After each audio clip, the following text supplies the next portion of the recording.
พี่น้องครับ ให้อาหารเป็ดไก่ครับยามมื้อแรงเขาสิมาอัปเดตกันให้เบิ่งเอาเลี้ยงไก่ไว้เป็ดผสมประสานกันไปเสียงหยังครับประตูลำโพงทางนี้เนาะครับเนาะ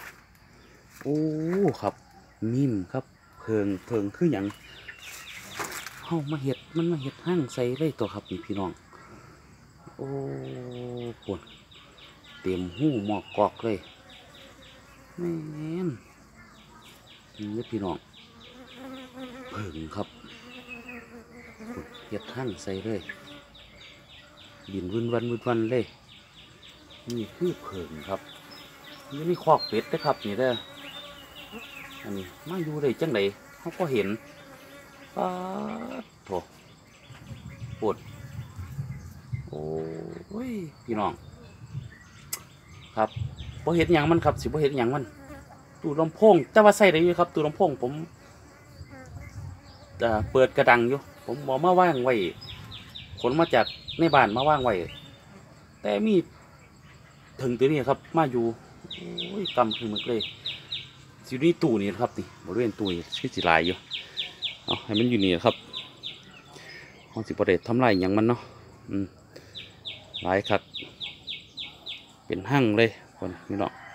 ไก่กะย่างมาหาอยู่หากินตามภาษามันนะครับเขาใส่เส้นสีอ้อมไว้บริเวณหลังบ้านนะครับเนาะอันนี้ก็จะเป็นแปลนเบิดพอนะไก่มาสนไก่ประมาณ20 กว่าโตครับหญ้าเขาก็ปลูกไว้ให้มันกินคนเป็ดทั้งเป็ดเทพเป็ดเชอรี่ครับเป็ดบาร์เบอรี่ผสมกันนี่ครับมาทายให้เบิ่งโอ้กล้วยกระหังมันกินอิ่มแล้วครับเกี่ยเงี้ยอิ่มแล้วมันนี่คนนอนเล่นนี่น้ำเนี่ยคนกล้วยมันก็หักลงมันกินครับว่าอย่างมันหลายครับคนกินกับบ่เบิดดอกห้องกินบ่เบิดคนนี่ต้นกล้วยต้นแค่นี่เบิดละครับนี่ปลูกไว้พ่ออยู่พ่อกินครับสบายบ่เดือดร้อนยังอยากกินพักก็เขามาในนี้ครับกินเป็ดกินไก่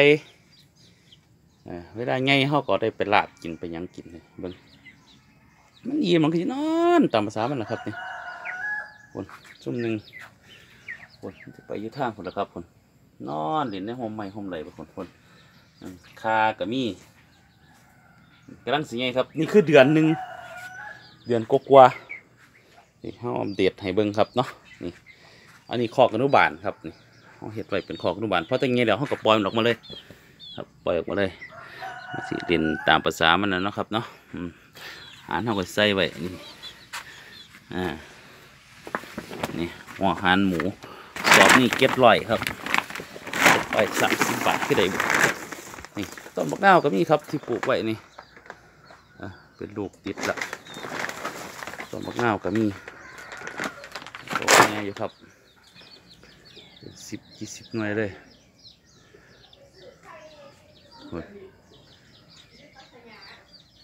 ครับเอามื้อนี้ก็เอาไว้เสนียนะครับเนาะครับสวัสดีครับเดี๋ยวเพื่อมันยังอีกจักประมาณ15 มื้อหรือเดือนหนึ่งเดี๋ยวสิมาทายให้เบิ่งว่าสิใหญ่คักซ้ำใดเป็ดพวกนี้เดี๋ยวนี้คือเดือนหนึ่งอยู่ครับสวัสดีครับ